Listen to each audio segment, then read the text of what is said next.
Assalamualaikum warahmatullahi wabarakatuh. Hari ini saya akan membacakan surah Maryam, bermula pada ayat yang ke-59 sehingga ayat yang ke-76. Saya akan membacakannya. A'udzu billahi minasy syaithanir rajim. Bismillahirrahmanirrahim. فخلف من بعدهم خلف أضاعوا الصلاة واتبعوا الشهوات فسوف يلقون غيا إلا من تاب وآمن وعمل صالحا فأولئك يدخلون الجنة ولا يظلمون شيئا جنات عدن التي وعد الرحمن عباده بالغيب إنه كان وعده مأتيا لا يسمعون فيها لغوا إلا سلاما ولهم رزقهم فيها بكرة وعشيا تلك الجنة التي نورث من عبادنا من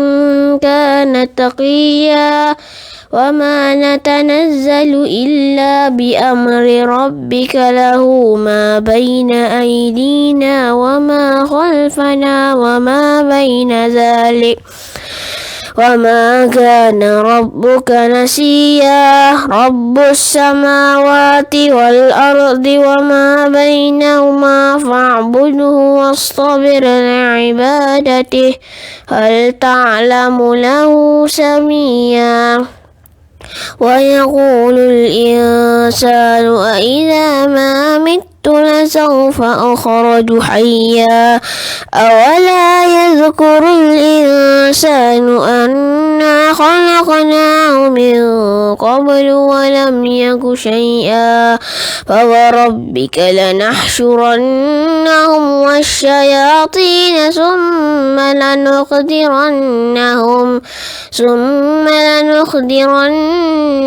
حول جهنم جثيا ثم لننزعن من كل شيعة أيهم أشد على الرحمن عتيا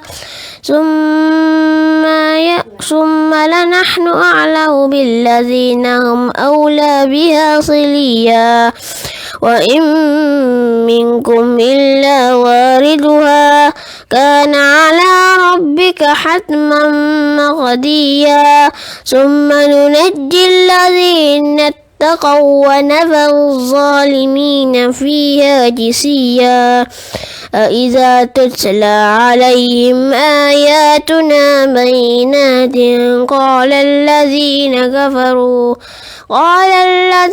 كفروا للذين آمنوا أي الفريقين خير مقاما وأحسن نديا وكم أهلكنا قبلهم من قرن هم أحسن أساسا ورئيا قل من كان في الضلالة فليمدد له الرحمن مدا حتى إذا رأوا ما يوعدون إما العذاب وإما الساعة فسيعلمون من هو شر مكانا وأضعف جندا ويزيد الله الذين اهتدوا هدى والباقيات الصالحات خير عند ربك ثوابا وخير مردا صدق الله العظيم. Satu salah. Bismillahirrahmanirrahim. Assalamualaikum warahmatullahi wabarakatuh. Innal hamdalillah nahmaduhu wa nasta'inuhu wa nastaghfiruh wa na'udzu billahi min syururi anfusina wa min sayyiati a'malina may yahdihillahu fala mudhillalah wa may yudlil fala hadiyalah. Asyhadu an la ilaha illallah wa asyhadu anna Muhammadan abduhu wa rasuluh. Allahumma salli ala Muhammad wa ala ali Muhammad kama sallaita ala Ibrahim wa ala ali Ibrahim. وبارك على محمد وعلى آل محمد كما باركت على إبراهيم وعلى آل إبراهيم في العالمين إنك حميد مجيد رب اشرح لي صدري ويسر لي أمري واحلل عقدة من لساني يفقه قولي ربي زدني علما وارزقني فهما آمين يا رب العالمين. Alhamdulillah, puan-puan dan tuan-tuan serta rakan-rakanku sekalian yang saya kasihi. Hari ini kita sudah masuk perbincangan surah Al-Kahfi pada ayat yang ke-79 mengenai hikmah atau rahasia atau makna yang tersirat di sebalik tindakan-tindakan Khadir yang dirasa cukup pelik oleh Nabi Musa alaihissalam. Sama halnya kita juga sering menganggap pelik, menganggap sesuatu itu tidak begitu baik untuk diterima ketika berdepan dengan ketentuan-ketentuan takdir yang telah Allah tetapkan kepada kita. Kita sebagai Muslim, ya, mengikut pada Al-Quran surah An-Nisa bahwa ayat yang ke-65 bahwa kita tidak akan diiktiraf iman kita oleh Allah Subhanahu wa taala selagi kita belum mentaslim, menerima dengan sepenuh hati, dengan keredaan, dengan kelapangan mengenai setiap ketentuan-ketentuan agama yang terdapat dalam syariat Allah dan juga ketentuan-ketentuan dalam fenomena alam yang menjadi takdir hidup kita. Kadangkala kita melihat tidak begitu baik, ya, melihat sesuatu fenomena yang menimpa kita tidak begitu adil menurut kita, bahkan sesuatu itu tidak kita kehendaki. Tapi dengan belajar pada kisah Nabi Musa alaihissalam bersama Khadir, tentu kita tidak akan, ya, melakukan perkara-perkara yang kita sendiri melakukannya di luar keilmuan kita. Bahkan dengan kesedikitan ilmu kita, kadang kita berani menentang ilmu Allah yang ilmunya itu berpaksikan kepada tindakan Allah Ar-Rahim yang berusaha mengajak kita ke surganya. Jadi akan ada banyak hikmah yang insya Allah kita akan dapatkan dalam ayat yang ke-79 mengenai rahasia di sebalik tindakan Khadir alaihissalam yang dirasa pelik oleh Nabi Musa alaihissalam. Baik, saya akan bacakan ayatnya. A'udzu billahi minasyaitonir rajim. Bismillahirrahmanirrahim. Amma as-safinatu fakanat limasakin ya'maluna fil bahri. Fa'aradtu an a'ibaha wa kana wara'ahum malikun ya'khudhu kulla safinatin ghasba. Adapun perahu, sesungguhnya ia adalah milik kepada orang-orang miskin, ya'maluna fil bahri, yang mereka mengais rizkinya di lautan. Fa'aradtu an a'ibaha, lalu aku, kata Khadir, aku teringin untuk melubanginya, ya, membuatnya menjadi tidak bagus, tidak indah, ada aib pada perahu itu. Wa kana wara'ahum, dan yang aku tahu bahwa di hadapan, ya, mereka orang-orang miskin ini adalah malik, ada seorang raja ataupun penguasa pada negeri tersebut, ya'khudhu kulla safina, yang akan mengambil perahu itu dengan keadaan ghasba, merampas tanpa meminta izin sebelumnya kepada pemilik perahu. Baik, puan-puan dan tuan-tuan, rakan-rakan sekalian yang saya kasihi, hari itu pada ayat yang ke-78 kita membincangkan tentang perpisahan Nabi Musa alaihissalam dengan gurunya Khadir, ya. Perpisahan itu dirakamkan Allah dalam Al-Quran, qala hadza firaqu baini wa bainik. Ya, saunabbi'uka bita'wili ma lam tastati' alaihi sabra. Jadi Khadir mengatakan kepada Musa, inilah perpisahan antara aku dengan dirimu, wahai Musa.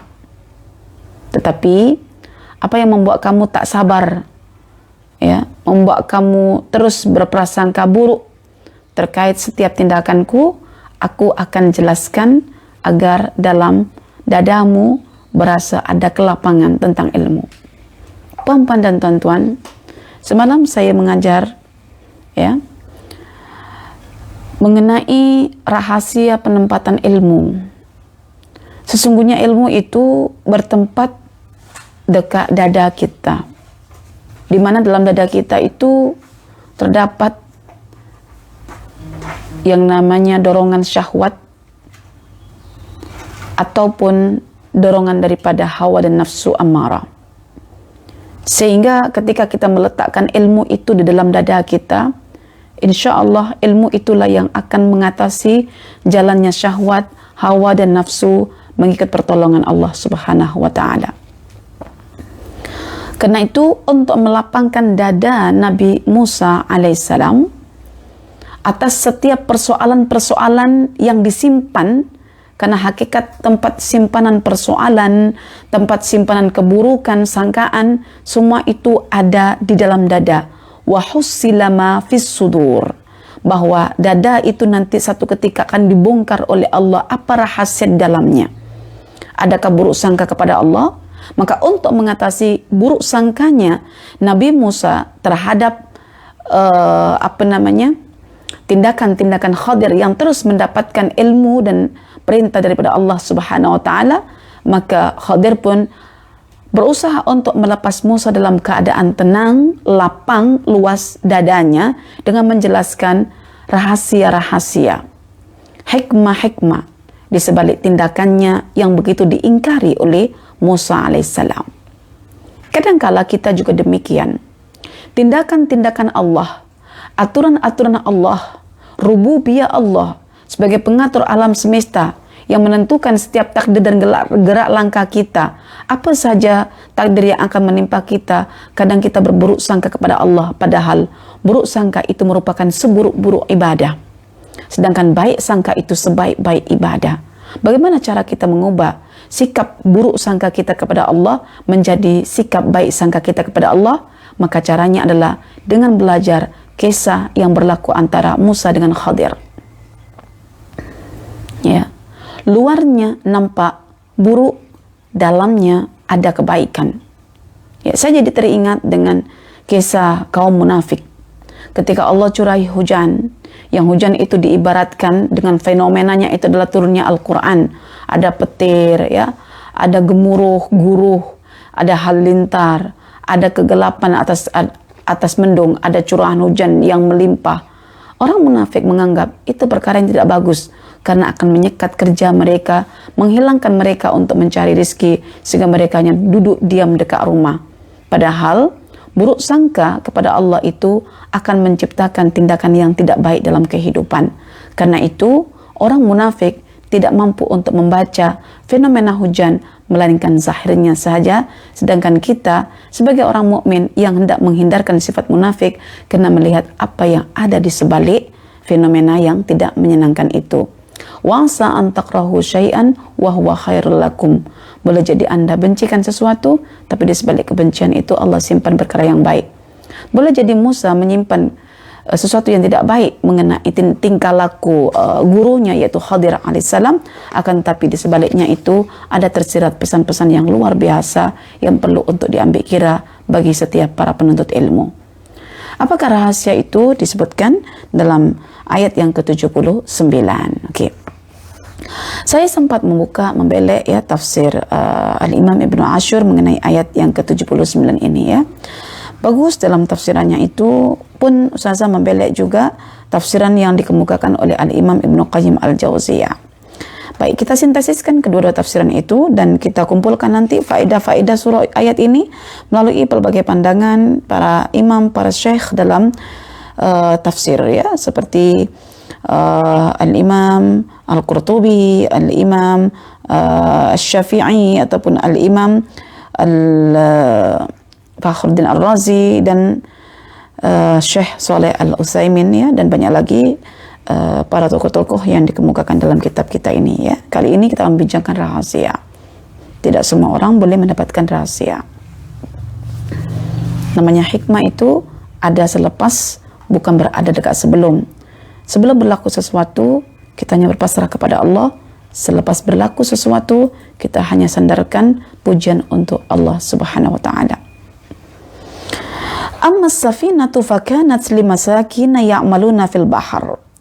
Adapun perahu tersebut, ya, perahu tersebut itu adalah perahu yang dinaiki oleh Musa dengan Khadir. Ternyata perahu itu milik orang miskin. Ya, milik orang miskin. Yang mana orang-orang miskin ini memiliki mata pencaharian yaitu di laut. Kata Al-Imam Ibnu Qayyim, mata pencaharian mereka adalah mengangkut orang-orang yang hendak ke seberang, dan yang kedua memancing ataupun mengail ikan di lautan.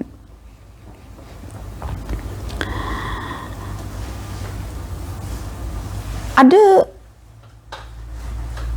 beberapa makna yang dikemukakan oleh para imam mengenai ungkapan kata miskin, al-masakin.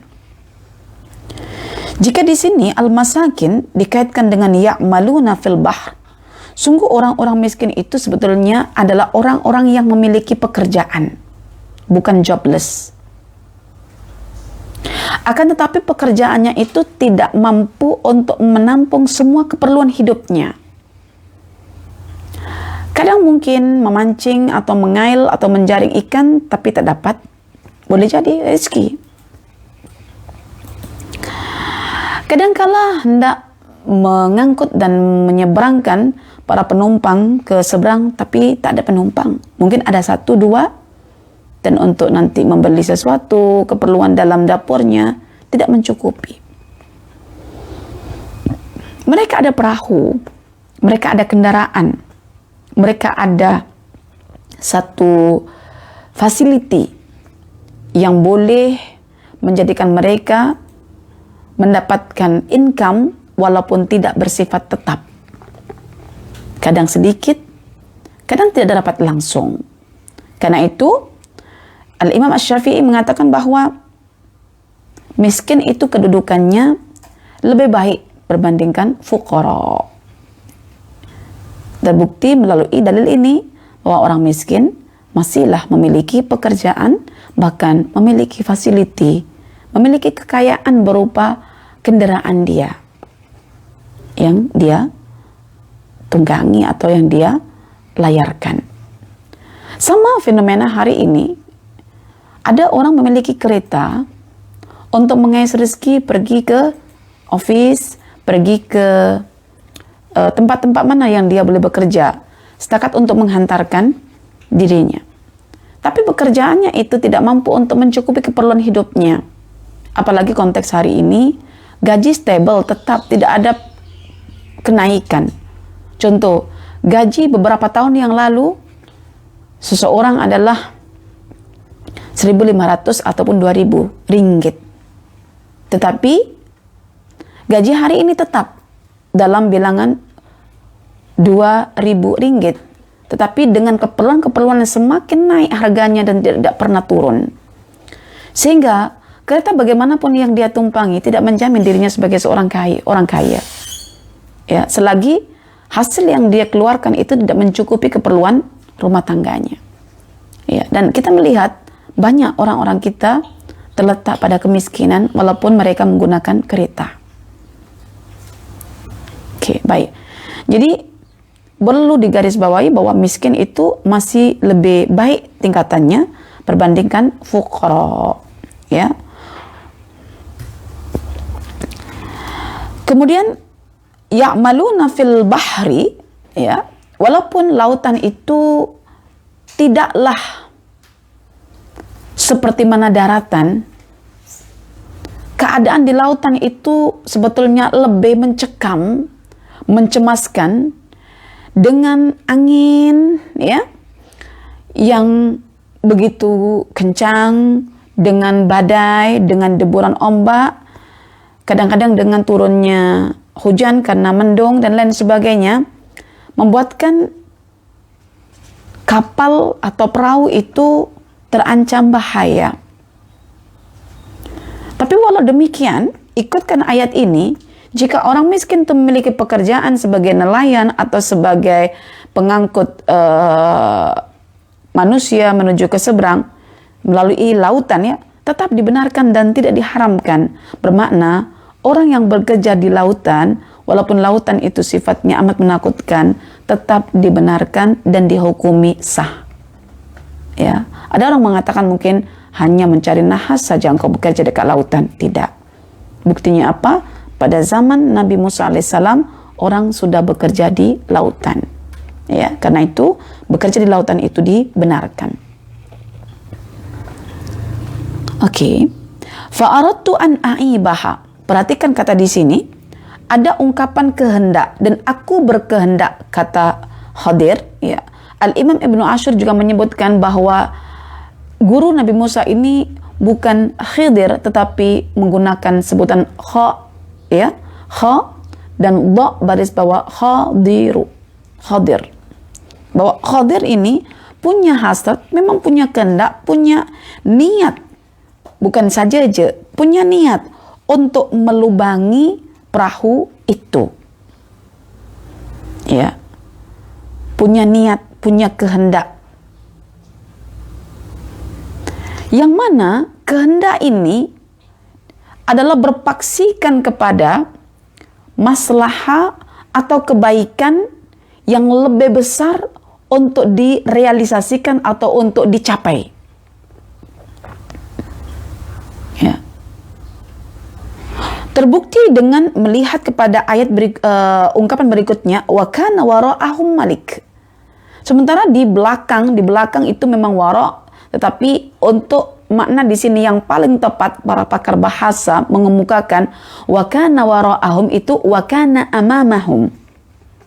Ya, ini disinilah kita kena belajar ilmu bahasa itu bukan secara tekstual tetapi melihat pada konteksnya, sehingga makna tekstual itu boleh berubah menjadi makna kontekstual.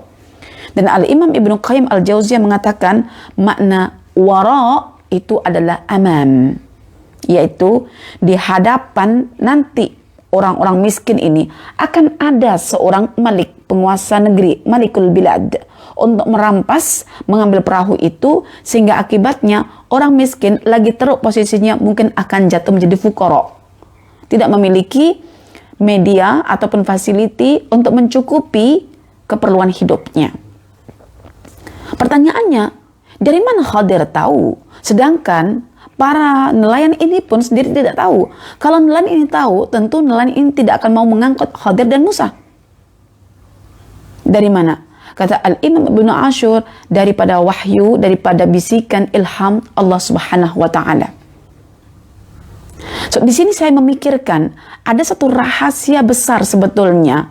Allah hendak mengajarkan sebuah fenomena takdir yang menimpa orang miskin, tetapi berjaya dijelaskan oleh Khadir selepas itu agar apa saja takdir nanti yang menimpa manusia, tolong berbaik sangkalah kepada Allah.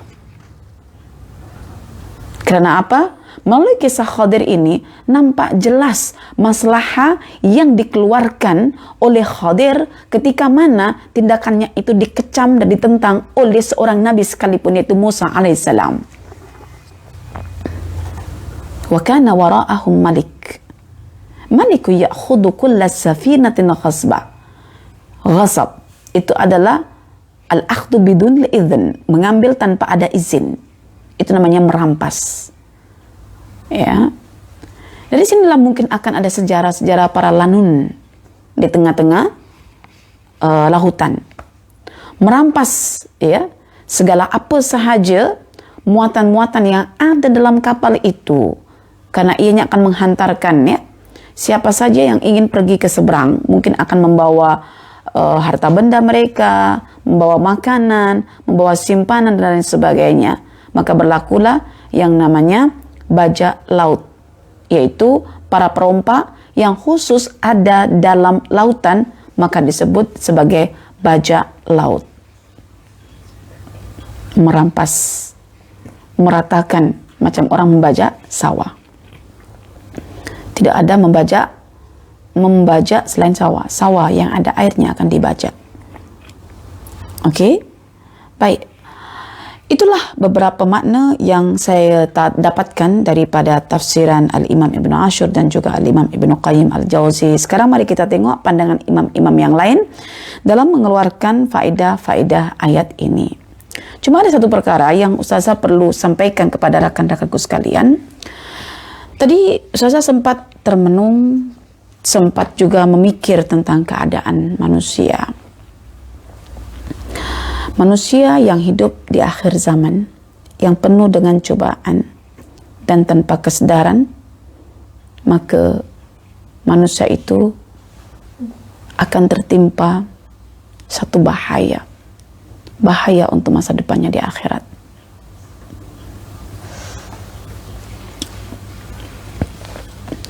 Jika Ananda Asyas tadi membacakan surah Maryam mengenai siapakah orang yang akan diselamatkan oleh Allah ketika melalui satu jembatan, mereka adalah al-muttaqun, yaitu orang-orang bertakwa. Dan orang-orang muttaqunlah orang-orang yang akan sampai ke surga. Terjentik satu soalan, siapakah orang muttaqun itu? Orang muttaqun itu orang yang hidupnya sangat dekat dengan Al-Quran. Dzalikal kitabu la raiba fihi hudal muttaqin. Kehidupannya sangat dekat dengan Al-Quran. Maka untuk menyambut yang namanya huru hara kiamat nih, akhir zaman ini adalah dengan bekal ketakwaan. Bahwa kita hidup di akhir zaman, kita tidak pernah bersendirian. Kita perlu satu kuasa yang maha hebat. Itulah Allah. Maka Al-Imam Ibn Qayyim dalam kitab Fawaidul Fawaid mengatakan, sungguh orang bertakwa itu hidupnya tidak pernah sendirian. Dia akan bersama Allah, dirinya akan kuat bersama Allah. Setiap apapun yang dia lakukan, setiap apapun yang ditinggalkan, hanya Allah menjadi asbab kenapa ia melakukan, kenapa ia meninggalkan. Apabila orang muttaqin ini orang yang sangat dekat dengan Al-Quran, lalu bagaimana kita hari ini? Ya, bagaimana kita hari ini? Ada beberapa fenomena yang mungkin akan menggesa kita untuk dekat dengan Al-Quran. Dan ketika dekat dengan Al-Quran, Al-Quran yang dibaca itu akan direspon dengan mudah. Antaranya adalah apabila di pagi hari pukul 9 ke atas, Ustazah akan tafakur setiap hari dengan satu fenomena berupa keindahan. Fenomena itu saya sebut dengan fenomena roses, ya, ros-ros yang ada dalam laman taman Ustazah. Khususnya ros Jepun yang diistilahkan orang sekarang ros Jepun. Saya amat tertarik dengan ros Jepun, tetapi ketertarikan saya membuat saya berpikir kenapa saya tertarik dan apa rahasia ros Jepun ini boleh menjadi makhluk Allah yang menarik, memikat hati mata saya. Ternyata dia hanya membuka keindahannya tatkala dia berhubung dengan mentari pagi, dengan cahaya atau sinar matahari. Dan tahukah kita bahwa Al-Quran itu adalah an-nur, cahaya, sesuatu yang terang yang mengeluarkan manusia dari kegelapan. Saya cukup sedih ketika melihat ros saya ketika petang hari, tatkala matahari sudah mulai hendak terbenam dan tidak mendapatkan sinar matahari, ros itu layu dan tertidur. Ya. Tidak ada keindahan ketika orang melihat ros itu. Saya menantikan besok pagi bagaimana. Pukul 9 suku selalu saya akan melihat proses yang berlaku dalam taman rumah saya, yaitu ros-ros yang saya tanam. Saya berpikir dalam diri saya, kalau ros itu boleh merespon sinar matahari, cahaya matahari itu dengan dekat, dengan penuh keredaan, sehingga mengubah keadaan yang tadi tidak terbuka keindahannya menjadi indah. Lalu kita dengan Al-Quran, bagaimana sambutan kita, bagaimana respon kita terhadap Al-Quran? Adakah kita sebiji macam ros yang kita tanam? Adakah ros dalam laman rumah kita hanya menghias keindahan mata kita, lalu kita katakan cantiknya, atau tercetus kata subhanallah setakat itu sahaja? Atau kita berpikir bagaimana cara saya agar saya seperti ros, yang membuat saya tertarik dengan ros agar orang lain juga tertarik dengan saya? Apatah lagi Allah yang tertarik dengan saya. Jika saya tertarik dengan ros itu karena ada keindahan, maka bagaimana Allah itu tertarik dengan amal soleh kita yang tiada aib, karena amal soleh kita berpaksikan pada ilmu yang benar, dan ilmu yang benar itu adalah Al-Quran. Maka perhatikan pada ayat ini, fa'aradtu an a'ibah, aku teringin untuk melubanginya. Supaya apa? Apabila perahu itu hilang kesempurnaan, yang ada cuma kecacatan, maka para penguasa tidak tertarik dengan kecacatan itu. Bagaimana jadinya dengan amal soleh kita? Apabila di mata Allah itu cacat. Allah itu Al-Malik, penguasa, Malik Yaumiddin. Adakah Allah akan tertarik dengan amal soleh kita yang kita umpamakan seperti perahu yang dilubangi tadi itu? Tentu tidak tertarik Allah. Bila Allah tidak tertarik, lalu bagaimana cara kita menyelamatkan diri kita ketika kita nanti meniti sirat? Yang di situ sangat perlukan dengan amal-amal soleh kita. Amal soleh berupa ibadah yang berpaksikan pada ilmu yang benar, ya, keyakinan yang benar, dan tata cara yang benar. Maka perhatikan balik, bagaimana respon kita pertama kepada wahyu, sinaran ya, matahari, wahyu Allah. Bagaimana respon kita? Adakah sama seperti respon Ros Jepun? Bagaimana respon kita pada wahyu Allah yang kedua, yaitu sunnah Rasulullah yang mengajarkan tentang bagaimana tata cara kita menuju Allah? Adakah juga kita menganggapnya sebagai satu pancaran cahaya yang perlu kita segera meresponnya? Bagaimana seandainya orang tengah membaca Al-Quran, ada kelas-kelas Al-Quran, adakah kita mengatakan nanti aja lah, bermakna kita tak seperti yang dilakukan oleh Ros Jepun itu? Maka malulah kita. Jenis-jenis ros apabila tidak berhadapan langsung dengan matahari, cahaya, sinar, dia tidak akan menunjukkan keindahannya, dia akan mati, dia akan layu.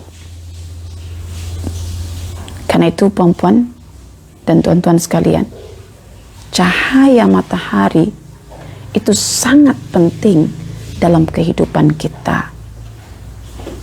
Seperti mana cahaya Al-Quran, nurul Quran, sangat penting dalam jiwa kita. Karena itu perempuan dan tuan-tuan, mari kita merespon Al-Quran dengan sebaik-baik respon, agar supaya kita tidak dipermalukan oleh tanaman-tanaman indah yang mampu menampilkan keindahannya ketika berinteraksi dengan cahaya ataupun sinar matahari. Baik. Beberapa faedah telah dikeluarkan oleh penulis di sini. Faedah yang ke-73 mengenai ayat yang ke-79 adalah bolehnya seseorang bekerja di lautan, bermakna hukum bekerja di laut seperti menjadi seorang nelayan, seperti seorang nahkoda kapal yang mengangkut barang-barangan ataupun manusia adalah dibenarkan. Dibenarkan. Hal ini boleh melihat kepada lafaz ya'maluna fil bahri, ya, dan ini boleh dirujuk dalam kitab At-Taisir. Tapi panjang lebar dalam faedah ini, perempuan dan tuan-tuan boleh mengetahui hukum fiqh di sini. Terus Ustazah masuk kepada faedah yang kedua, yaitu pada nombor yang ke-74 tentang hakikat miskin. Miskin itu dari asal kata sakana, ya, sakana, yang artinya tenang. Sebetulnya kata sakana, lafaz sakana yang menunjukkan arti tenang, dia memiliki pecahan-pecahan kata. Seperti nanti akan ada as-sikin. As-sikin itu adalah pisau yang apabila diletakkan pada leher hewan dan digerakkanlah pisau itu, maka hewan akan mengalami kematian sehingga tenang. Sikin. Daripada sakana itu juga muncul lafaz al-maskan. Al-maskan itu adalah tempat tinggal, di mana setiap tempat tinggal ianya diciptakan untuk menciptakan ketenangan selepas kepayahan dan kelelahan ketika bekerja dekat luar. Maka rumah disebut dengan maskan, tempat beristirahat, tenang. Dalam kehidupan suami istri, dalam bahtera rumah tangga yang bergoncang-goncang, ingin pada satu ketika nanti tidak timbul badai, maka rumah tangga itu disebut sebagai rumah tangga as-sakinah, yang ada ketenangan, di mana seorang istri boleh melakukan aktiviti-aktiviti yang boleh meredakan gejolak-gejolak, guncangan-guncangan pada diri suami, seperti dengan melayan keperluan seksual suami, seperti dengan melayan emosi, kekerasan suami. Itu semua adalah rumah tangga yang akan diliputi oleh as-sakinah. Lalu ada daripada kata sakana muncul ungkapan miskin. Siapakah orang miskin itu? Orang miskin itu orang yang punya tempat tinggal, orang yang punya pekerjaan, tapi tidak ada sesuatu yang perlu dibanggakan dalam hidupnya, karena hidupnya pas-pasan, yaitu impas, tidak ada sesuatu yang hendak ditonjolkan. Maka orang miskin itu hidupnya tenang. Ya, dia tidak akan mencari perhatian manusia, karena tidak ada kekayaan yang hendak dia banggakan. Bagaimana dia nak banggakan kekayaan, sementara hidup hanya menutup keperluan sekadarnya saja, bahkan mungkin kurang. Itu namanya miskin.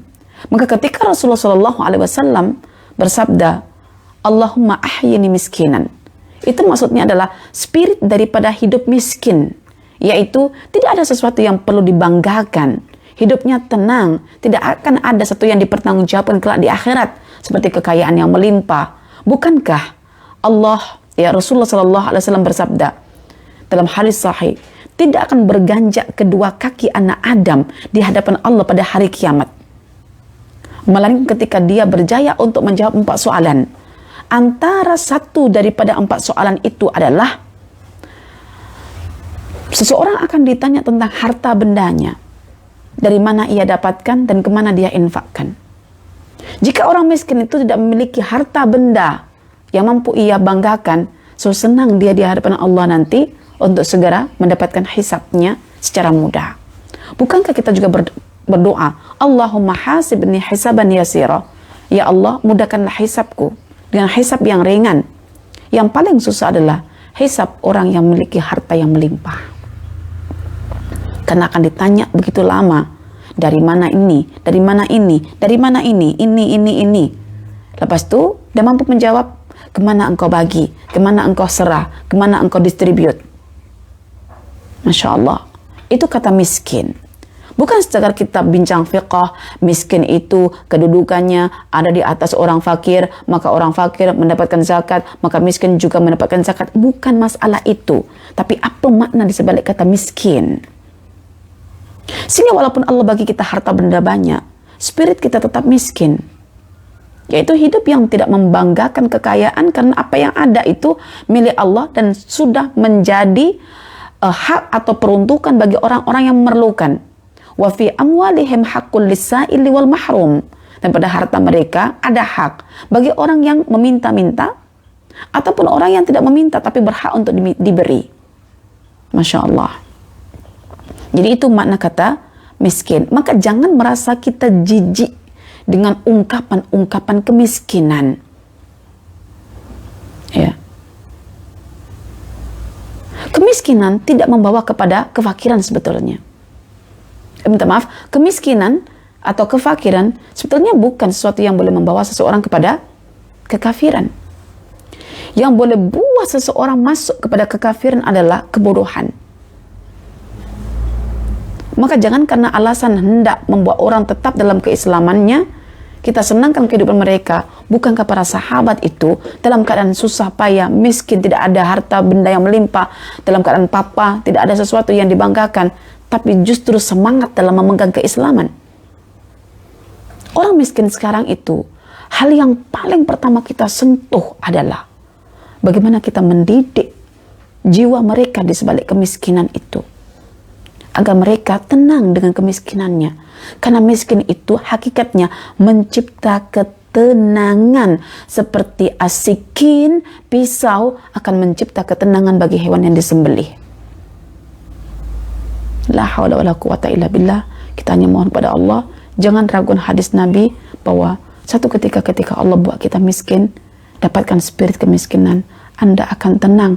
Tidak ada nak mencari perhatian manusia, nak handbag jenama apa, nak kasut jenama apa, nak tudung kala apa, brandnya apa, nak jalan lenggak-lenggoknya macam mana, nanti ada kenduri macam mana, size-nya, tapak dekat mana dibuat, berapa jangkaan VIP-nya yang biasa. Tak payah.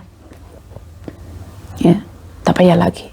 Ketika keluar pun tidak ditengok apa jenis make up kita, bagaimana eyeshadow-nya, bagaimana ininya, lipstiknya, sudah tidak ada lagi. Yang ada cuma lillahi ta'ala wa tasbitan min anfusihim, karena Allah, dan untuk mengukuhkan kita punya keyakinan akan adanya hari akhirat.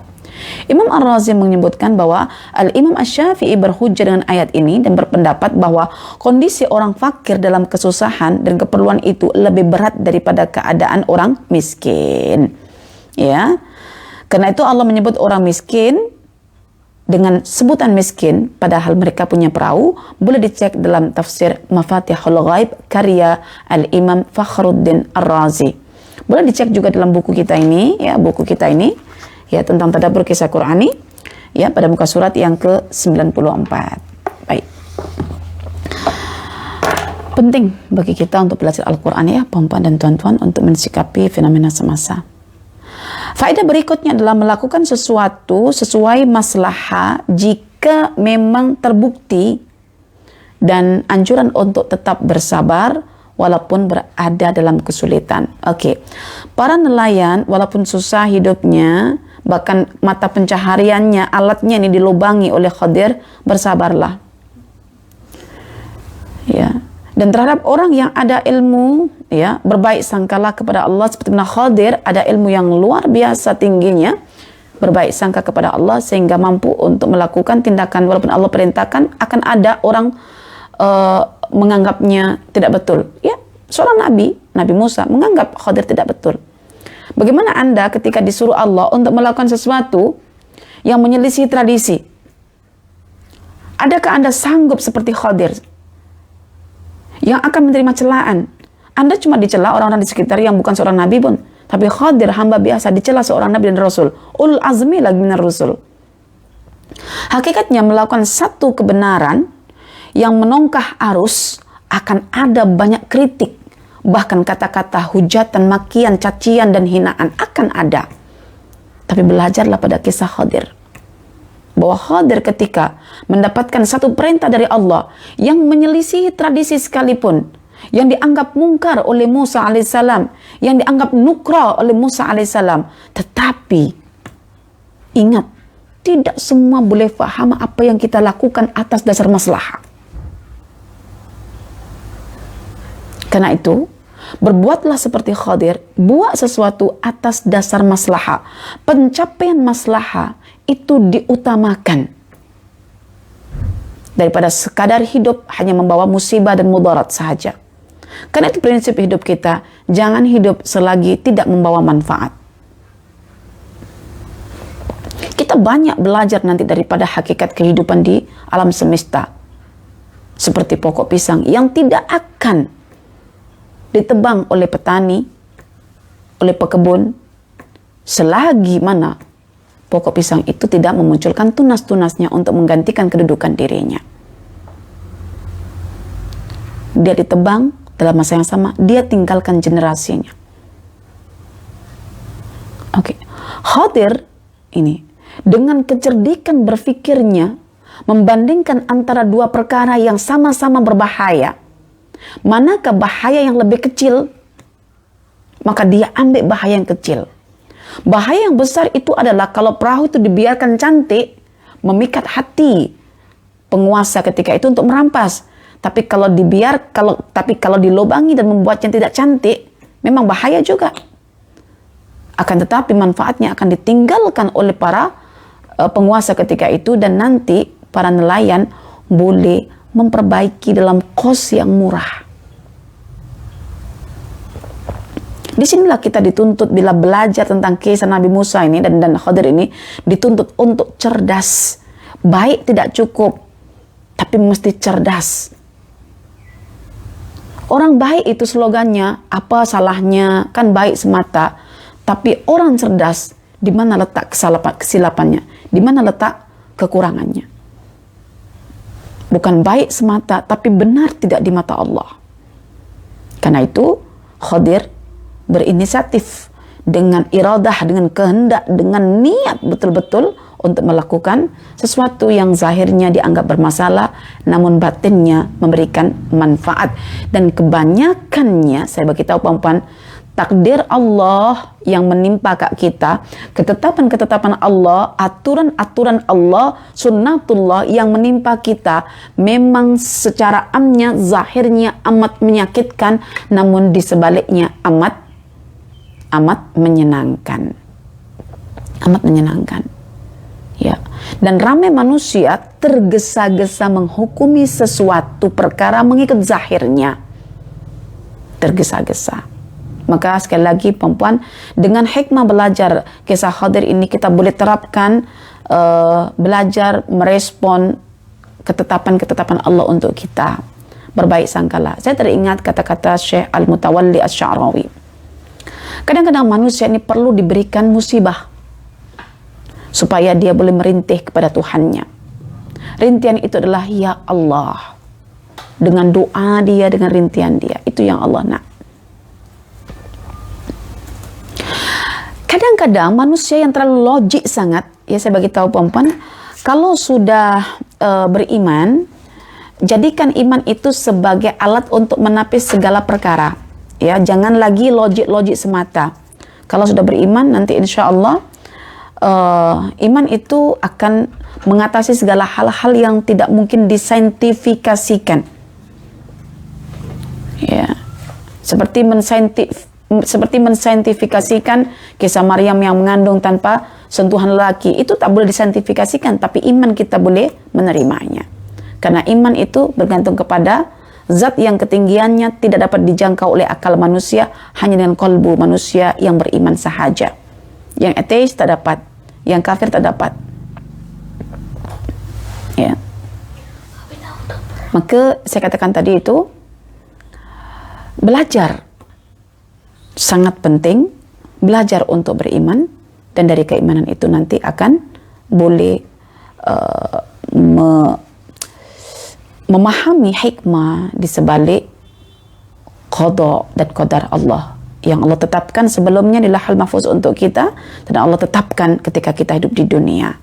Maka saya katakan, setiap ada musibah terus ucapkan alhamdulillah, innalillah wa inna ilaihi raji'un.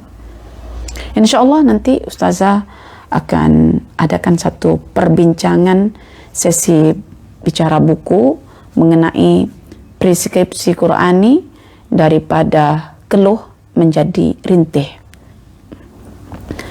InsyaAllah ya, mungkin di hujung bulan ini insyaAllah, kalau Allah izinkan.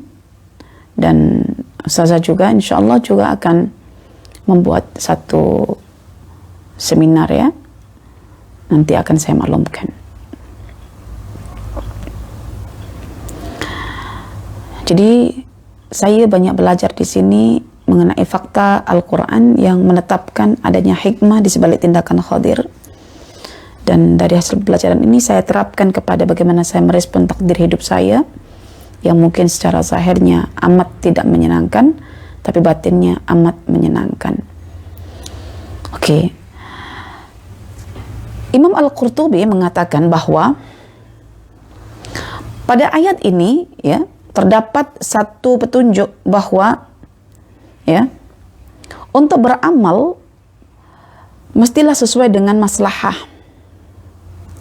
dan bolehnya memperbaiki seluruh harta dengan merosak sebahagiannya, ya, merosak sebahagiannya. Merosak sebagian ini sesuatu dibenarkan apabila dengan merosak sesuatu ini mendatangkan manfaat yang lebih baik daripada setakat kerusakan itu, ya. Maka dalam kitab Sahih Muslim disebutkan mengenai kisah Khadir ini, ya. Rasulullah Shallallahu Alaihi Wasallam bersabda, jika orang yang berkuasa nanti melewati atau melalui perahu-perahu orang miskin ini, dan ternyata penguasa ini mendapati pada perahu tersebut ada lubang-lubang yang membuatkan perahu itu cacat, maka penguasa itu akan membiarkannya, lalu mereka, para orang miskin itu akan mencoba untuk memperbaikinya semula dengan kayu yang ada. Ini yang tadi saya katakan, jika perahu tak cantik diabaikan penguasa, jika amal kita tidak cantik tentu juga akan diabaikan penguasa semesta alam, yaitu Allah Maliki Yaumiddin. Maka belajar dari kisah ini. Bagaimana agar amal kita tidak cacat? Amal yang tak cacat itu, pertama, amal yang berpaksikan pada ilmu yang sahih. Dan yang kedua, amal itu adalah amal yang dilakukan kerana lillahi ta'ala. Berpaksikan ilmu yang sahih artinya menggunakan acuan petunjuk sebaik-baik makhluk yang Allah pilih, yaitu Nabi Muhammad SAW. Dan untuk apa dilakukan? Adalah untuk sebaik-baik pengatur alam semesta, yaitu Allah Subhanahu wa Ta'ala. Ahsanul Khaliqin. Okey, faedah seterusnya adalah pada faedah yang ke-76, merusak sebahagian untuk memperbaiki selainnya. Mungkin puan-puan dan tuan-tuan sering mendapatkan konsep pemajuan tanah, ya. Pemajuan tanah, jika ada orang yang memiliki tanah dan tidak mampu untuk menghidupkan tanah itu, melainkan dengan cara menjual sebahagiannya, maka dibenarkan. Jual sebahagian tanah itu, dan hasil penjualan nanti akan dibuat binaan untuk tanah yang kosong itu. Selalunya dalam kehidupan kita, bila ada orang punya tanah 1 hektar, dia ingin membuat satu bangunan, misalnya satu panti, yayasan anak yatim, ya, boleh menjual separuh tanah itu. Hasil penjualan itu yang akan digunakan oleh para pemaju untuk memajukan tanah separuhnya agar terbinalah tanah. Bangunan, yayasan, tempat untuk menampung anak-anak yatim. Boleh. Karena itu dalam bidang medik juga diamalkan kaidah ini. Apabila wajah mengalami kerusakan dan perlu untuk ditampal dengan kulit yang baru, maka seorang dokter boleh mengambil kulit dekat paha pesakit untuk diiris, melukai, dan ditampalkan dekat pipi yang sudah terluka itu, ataupun untuk lidah yang terkena kanser misalnya, yang dipotong dan ditampal dengan kulitnya sendiri, bagian paha atau bagian lengan atau bagian mana-mana saja yang terbaik untuk menggantikan luka yang ada dalam di wajahnya itu. Jadi ini diamalkan dalam kaedah hartana, dalam kaedah kedokteran, ataupun dalam hal-hal yang lain, ya. Yang penting bagaimana menolak mafsadah yang besar dengan menampilkan mafsadah yang lebih kecil agar mafsadah yang besar itu hilang dan maka muncullah manfaat yang kemudian. Okey. Jadi di sini kita boleh melihat pandangannya Syekh Muhammad bin Saleh Al-Utsaimin. Ya, beliau mengambil pelajaran dari ayat tersebut, satu faedah yang besar, merosakkan sebahagian dari sesuatu untuk memperbaiki yang tersisa.